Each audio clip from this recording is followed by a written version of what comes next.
Well, hello guys, welcome back to the channel and welcome back to the build of the MIBO Swift turbine powered glider. I love this guy, he's so creepy looking.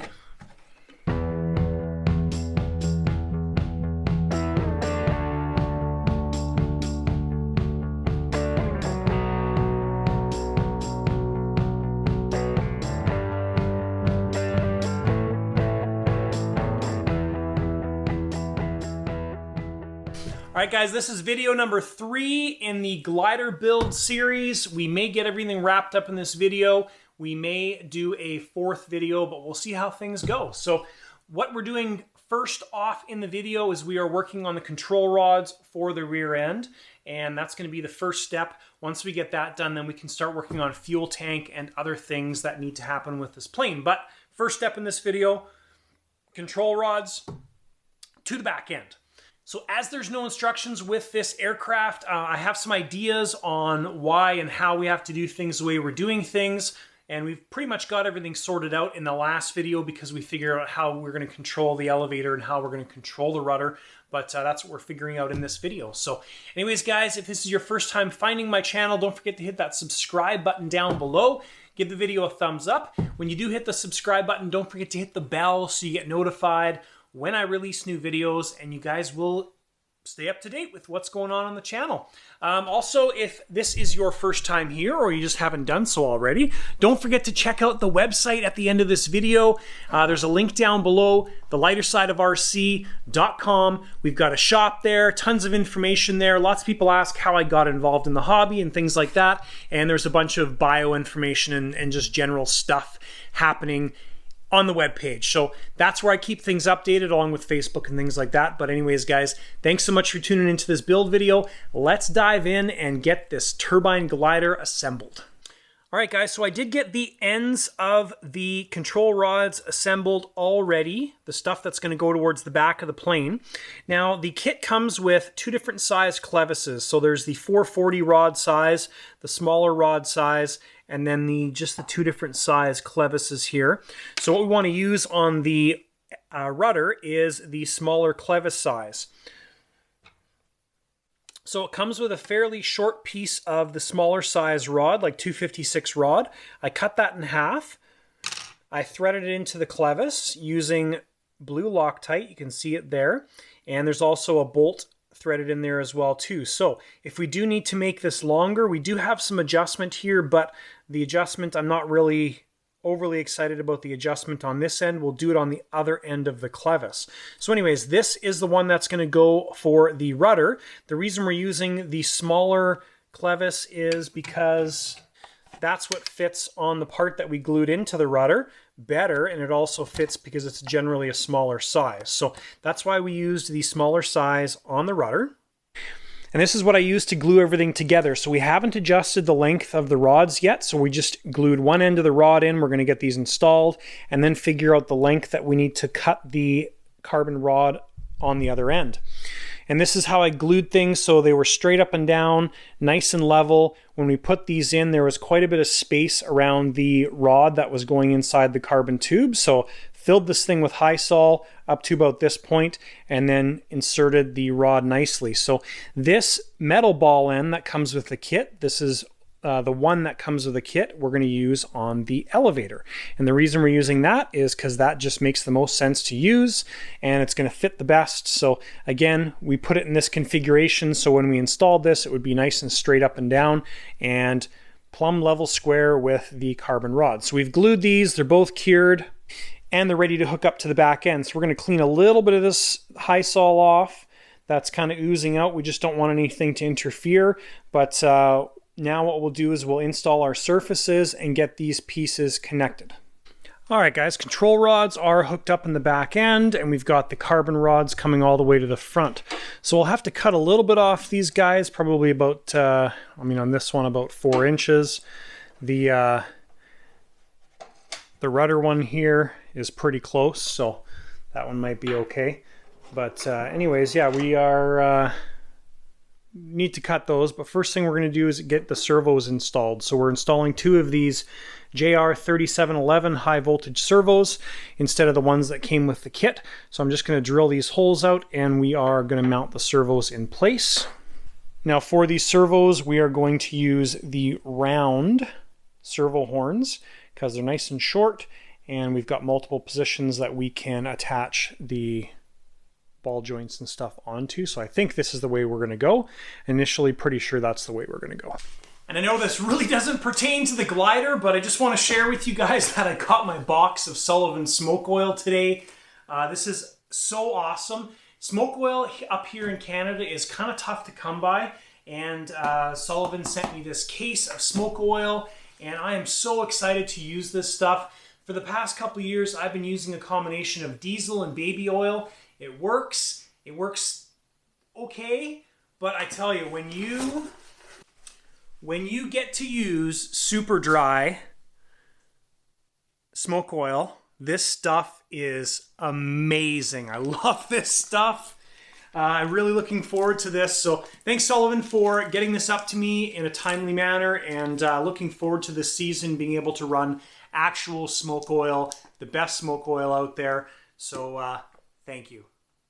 All right, guys, surfaces have been centered with tape. Our control rods are obviously connected. We plugged the servos into the receiver and then got the servo horns basically centered.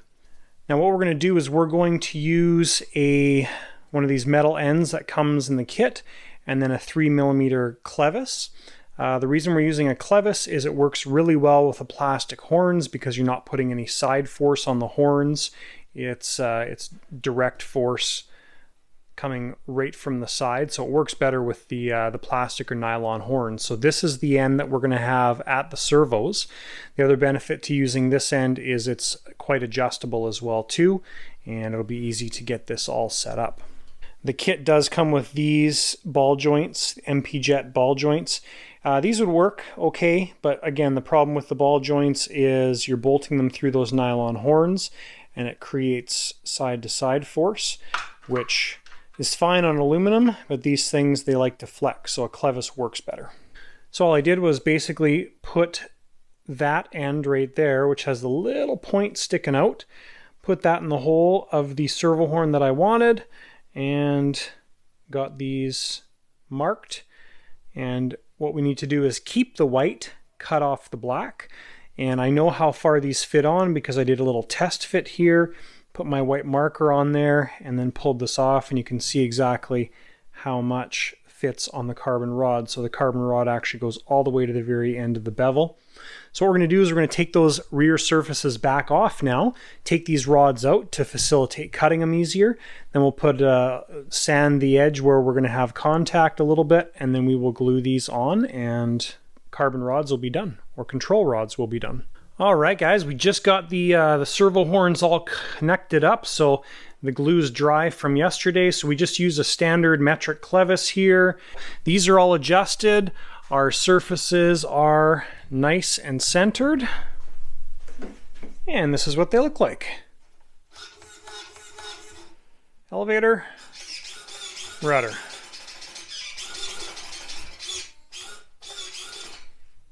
All right, guys, so next thing we want to figure out here is the fuel tank situation. So I basically have two different options. We've got this, well, there's lots of options, but we've got this Sullivan tank, which I just have from just supply here. Now this is 24 ounces, which is basically about 750 milliliters.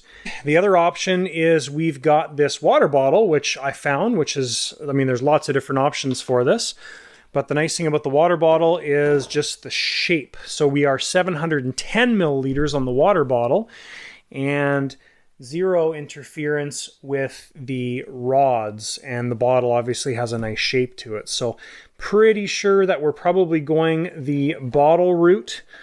Probably makes more sense to go this route. So full of water. So what I'm going to do is I'm going to rinse this out with rubbing alcohol, and that's going to get rid of the water situation. And then we just need to come up with the tank mounting. All right, guys. Well, I rushed putting the hole in the water bottle and made it too big. So this water bottle is no longer usable. So we're going to trash this thing and, well, we're going to recycle it. So that means we need to go water bottle shopping tomorrow. I need to go to the grocery store and see what kind of water bottles we can come up with. Around that 700 milliliter mark would be perfect. I do have the 1 liter water bottle that I thought I would be using, but that one is too big in the back end. So I think for now what I'm going to do is I'm going to focus on the mounting system for this water bottle, because worst case scenario, we just need to find an Aquafina water bottle, one that matches this, and it will work fine. So I'm going to work on how we're going to actually get the bottle fastened into the glider. All right, so next thing, time for the rubber grommets. Now these I pick up at our Princess Auto here in Canada. I think you guys are McMaster Car or something like that down in the US. But it's basically a general store where you can get lots of different automotive stuff. So I used my Align All tool, and I put a hole in the fuselage and then stuffed the grommet in there. Now this grommet, you really had to work it to get it over the end, the EC30 end or whatever they're called. But anyways, got the plug or the end through the plug, did the hole, put the plug in there, and then I used the snake skin and made a cover for the wire, so it looks nice when it comes out, and then also our wire is protected inside the fuselage. So we're going to do the same thing on the other side with the fuel line. The grommet is probably going to be one of these really tiny ones because it's just 4mm fuel line, so that's what we're going to do to the other side. Next thing I did was the fuel pump has these nice built-in screws in the bottom, but because of the way this is designed, we obviously don't have any access to the bottom. So screwed this to a scrap piece of plywood, like 1/8 plywood, I think. And now we can put screws in the back here and be able to screw this down and take it off. So got that done up. And I'm kind of just doing random things, guys, just because I need to get the water bottle in place before I can start doing the next stuff. So what I'm kind of thinking about right now is I'm just putting my thought into where things are going to get positioned as far as the equipment and stuff is concerned. So we've got a receiver to put in here, the satellite for the receiver. We've got the ECU or data relay module for the turbine. We've got our gyro GPS unit. We've got to fit the tank in. The tank kind of only has one spot. And then the batteries are probably going in the nose. So everything's kind of has a pretty obvious layout. We do have to avoid putting stuff or big stuff on top of the panel here because the cockpit sits right across the top. So we can probably put the receiver right there and maybe the gyro and stuff right down on this bottom part here. I'll probably need to glue a piece of wood across the bottom so it's nice and flat. I would like to have the gyro here. That would be awesome, but we'll see what we can do. So it's, there's really not a whole lot of thought that needs to go into the layout here because really things only have a certain place to go or only so much room, but we are going to put the batteries in the nose because we are going to end up needing some nose weight. So that's probably all we're doing tonight. We need to get that water bottle or fuel tank figured out and we will continue. All right, so I got the tank mount made up here, guys. It's going to be pretty simple. Basically, it consists of 3 plates that are going to go on the bottom part of the fuselage, and then this piece is going to get glued to the plate and all that stuff. So essentially all that we're doing here is this just allows Velcro to pass underneath and for us to Velcro that tank closed. So quite simple. I'm doing this tonight because then by tomorrow we've got this glued in place and we're all good. What I've done here is I've gone to the 60% mark. So we've got 60, 40%, and then I'm going to put this mark right over the C of G in the bottom of the fuselage. So I've also marked that location in the fuselage right there. All right, guys, didn't get a ton of time working on the glider tonight because we are going flying tomorrow. So I was just getting all my stuff organized, getting the diamond ready and charged. Anyway, so a few things that we did get done tonight. So the first thing was the fuel system. So I'm actually going to end up using this tank because this tank actually fits better than that water bottle that I screwed up. So anyways, we got the tank all sorted. I actually ended up using a felt clunk in the tank. So these are, I think this was called the mother of all suckers. So MOAS. These are actually from my helicopter days. And I used to use those in my helicopter. So anyways, I got one of those in there. So we're just running a felt clunk on this plane. No bubble trap, just the felt clunk. So I got the tank all set up. We've got our vent line run. It's this line right here that comes up to the top of the tank. And the tank's actually going to sit in the plane sideways like that. So with the tank installed, I needed a spot for my vent line. So I used those fittings that I had from Seacraft. So I had one of those fittings, so I ended up using that as the vent. So now typically on most planes we would install the vent on the bottom of the aircraft. Because this thing is going to be belly launching, belly landing, we don't want to have the vent on the underside of the aircraft because that would mean that this is sucking in more dust and crap than it needs to. So anyways, I put it on the side there, just underneath the wings, so it's not overly visible. It's nice and hidden. And the other reason it's on this side is because when we put the tank in there, we've got this angle, and this angle actually sits right on the other side of that the vent plug. So that's everything we got sorted out there. So we do have our mount that we glued in yesterday, and we've got a zip tie put through there. So that's how we're going to secure the tank. So that stuff is basically all sorted out, and this thing's coming along really nicely. If we have nice weather next weekend, we will be flying this thing next weekend. So all right, guys, it's been a couple days since we've done anything with the glider. Today is the day we're probably going to get this thing wrapped up. It's snowing outside today. Welcome to springtime in Canada. It's amazing. It was plus 20 something degrees yesterday. I actually got a sunburn yesterday, and today it's snowing and cold out. So awesome. Okay, so last thing I did that I didn't show you yet was the wing fixing bolts. So what I did with this was I got all my measurements done. So I've got this lined up. I've got it marked right and left on the wings, and inserted this all the way, drew a straight line, and basically drilled a hole through the wing into the main spar. Now the center part of the spar is wood right here, and that's where I got it lined up to. And then I used a new JR fancy screw. These are the new servo mounting screws. They use a 2.5mm Allen key, and they've got nice big threads on them. So that's what I used for the wing fixing bolt on this side, and then we'll do the same thing on the other side, and it's going to be a nice solid mounting for the wing. So we still need to do the other wing. I'm not going to video any of that, but that's one of the things I'm going to get done because we can't finish the glider obviously without it. And we are working on getting things installed. So this tank, when it's installed all the way, it does interfere with the wing spar a little bit. So what I'll probably do is heat the part of the tank up that sits underneath the wing spar, and then I'll install the wing spar, and then it's going to push the tank down a little bit, and once it cools, it'll be a nice fit. Not that we need to take this out, but it is nice to have the opportunity or option to be able to take the wing spar out if you want to, without having to slide the tank forward or anything like that. So working on a couple things. Next big thing is the other wing.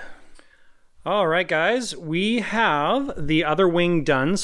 Our fastening system is done. Now, the wing spar or wing tube was actually too long, and I'm glad I measured that before I fastened these things up.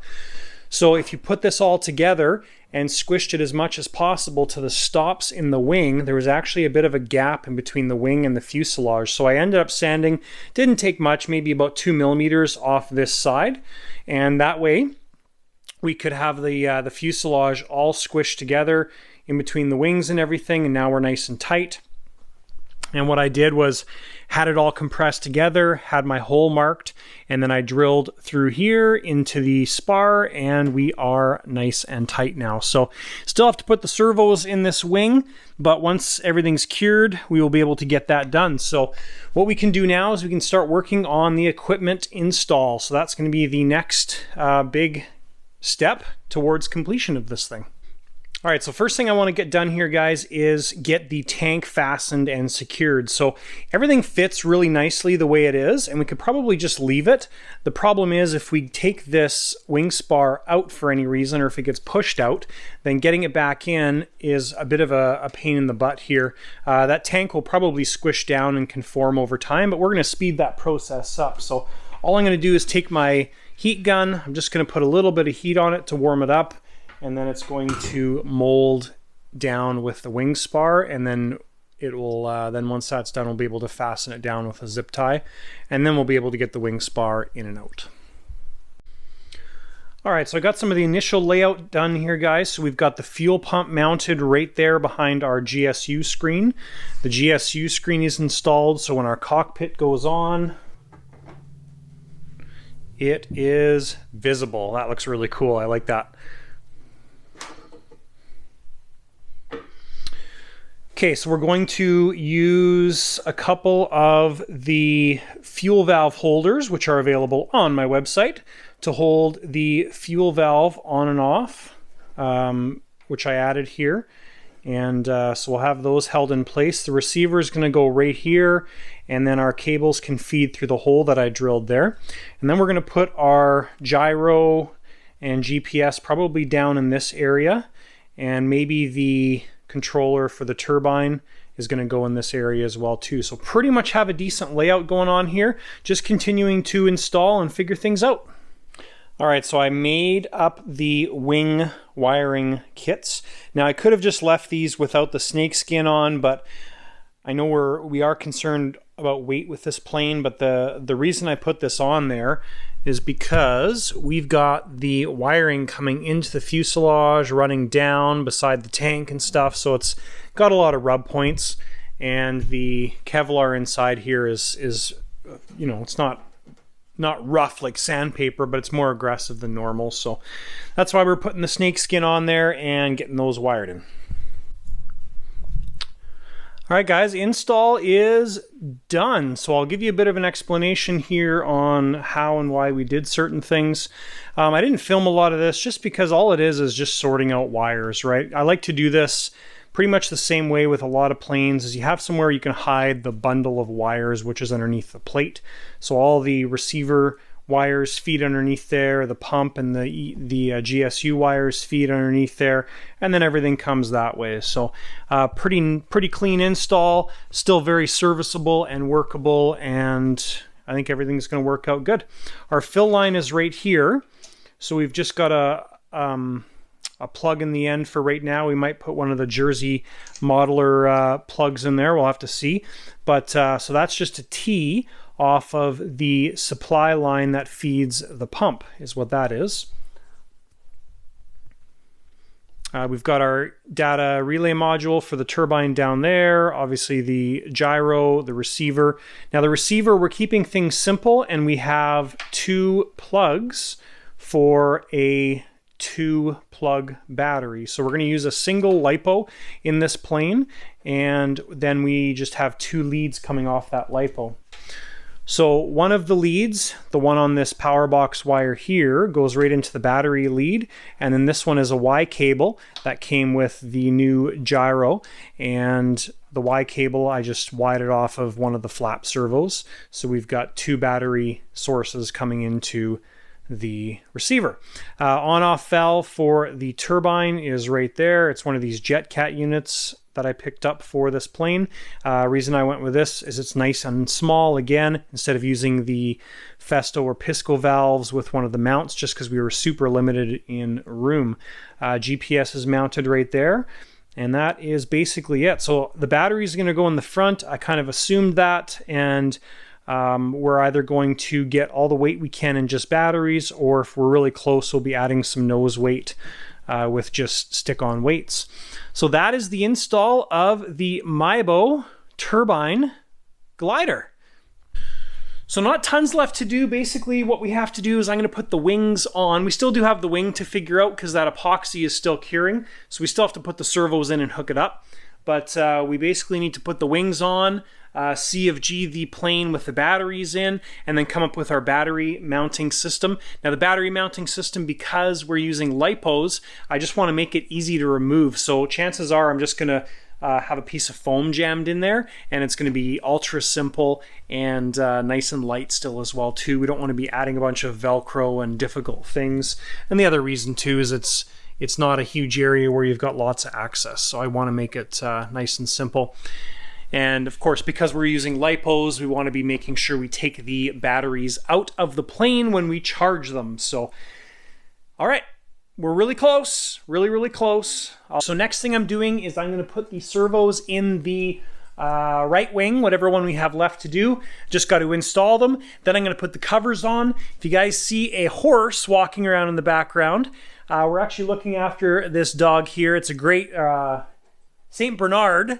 I've never seen one before in person. His name's Frankie. He's giant. He's a big dog. So anyways, him and Luna are hanging out here in the garage with me tonight. All right, guys, servos are installed. So next thing we're going to do is we're going to put the covers on the servo plates, servo openings. So all we're going to do for this is we're going to put just a little dollop of shoe goop in the corners here. We're going to put one across the servo because it does contact the servo right there, Frankie. And we're just going to use masking tape to tape those down and let them cure. And we're going to do these to all 4 of the servo openings.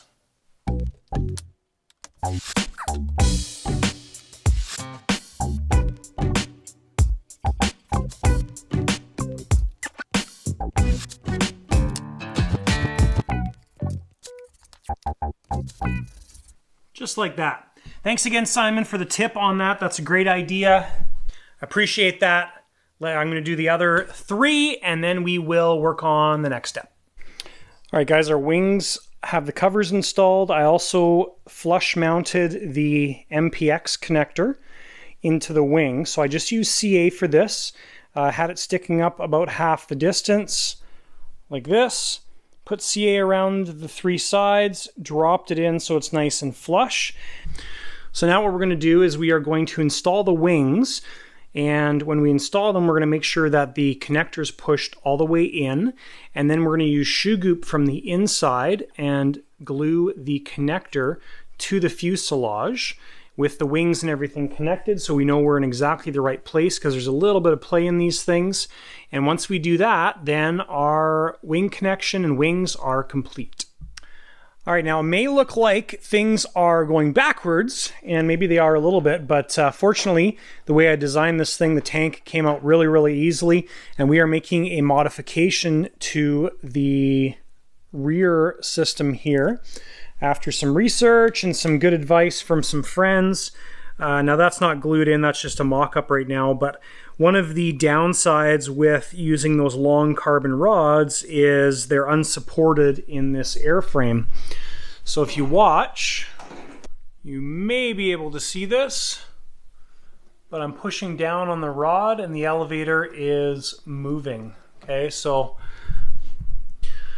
what does that mean while you're flying the plane? Well, in a really high G turn, you could have some downward pressure on the rod, which would affect your elevator and things like that. So basically all I'm doing is I'm just coming up with some basic wood supports for the struts going all the way to the back, and that's just going to add some roughly midway support for those carbon rods just to make sure that they don't move around anywhere. So I'm just going to figure these things out. I'll show you guys the final product.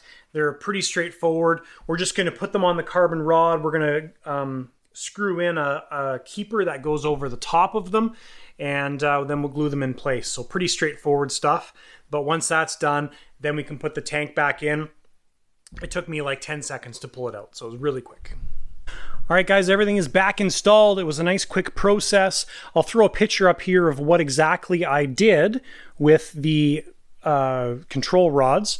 So I just use a servo horn, as you can see, and it worked out just peachy. So if we ever need to get the control rod out at all, just undo those screws and the control rod pops right out. So, oh, we've got everything installed, guys. We are basically ready to go. So what I'm going to do is I'm not going to worry about the programming right now, but here is the diagram of the travel for this particular unit. Now, we're not using this as a slope soaring type glider. This is just to have fun with and go up and do a little bit of wicked fun. So the way I'm initially going to set this up is, and I had to do a bit of research to figure out this stuff, but we've got WK, which is flap, QR, which is aileron, HR, which is elevator, SR, which is rudder. So we're going to go with our acro type controls here. So aileron -17 plus 15, elevator -12 plus 10, rudder 65, 65. Now the reason you see these numbers that are different is when you have a hinged surface like this, where your skin is your hinge, basically what's going to happen is you normally need less travel towards the hinge line to make things equal. So because your hinge point is here, when you go the other direction, your hinge point is on the top, not the bottom. So that's why they recommend those things. But anyways, I'm not sure how much rudder travel we're going to be able to get, but that's how we're going to set things up. So I'm not going to bore you guys with that stuff, but that's what we're going to be using.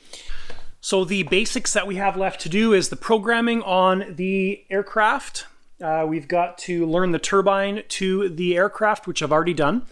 And now we have to do a CFG check. So the control stuff, again, I'm probably not going to video because it's just normal type stuff. If you guys have any questions, list it down below.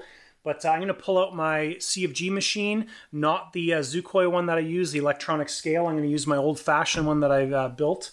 And we're going to get the wings on this thing. And we will put it on there and see what we come up with. So now that we've got the batteries sorted, we'll be able to get the CFG at 74 millimeters from the leading edge, and that's our goal. So I'm going to get all the stuff together and I'll show you guys what we're doing. All right, guys, my adjustable do-it-yourself CFG stand. So yeah, it's all adjustable. Anyways, I made this a couple years ago. So I've got it on the, I think, second narrowest one here. So we're going to put the MIBO on there and see how she balances out. I know we need some nose weight right now, so I'm not going to be surprised. Okay, so we just line up the marks on both sides. Okay, so we are quite tail heavy right now at this point. Okay, so we're nice and balanced with the pliers sitting right where we are. So what I'm going to do now is I'm going to go grab my stick-on weights, my bag of lead weights, and we will get some weight added to this thing and see how much we need to add. All right, well, that was a pretty good guess. We got this nice chunk that I took out of the Tudor a long time ago, and as long as we stuff that amount of weight right in the nose, we'll be good. So what I'm going to do is I'm going to work on getting this much weight tucked into the nose, and we will repeat this process and see how we did. All right, look at that thing. Man, that's cool. What a cool plane. All right, guys, so what I did was I cut all of our pieces that we needed up into individual pieces and laid them in the nose and then poured 5-minute epoxy over them. And now they're curing in the nose. So when I do this, I like to always leave it shy. Okay, so this is all the weight we should have added, what's in the nose plus this. But of course, we're adding epoxy, and we want to be able to take some of this stuff out as well. So what I'll do is now I'm going to put it, once this is cured, now I'll put it back on the CFG machine, add individual stick-on Velcro weights until we get it bang on, and then if we need to move it backwards, we can take those weights off. All right, guys, last thing we're going to do with this beautiful bird is we are going to weigh it.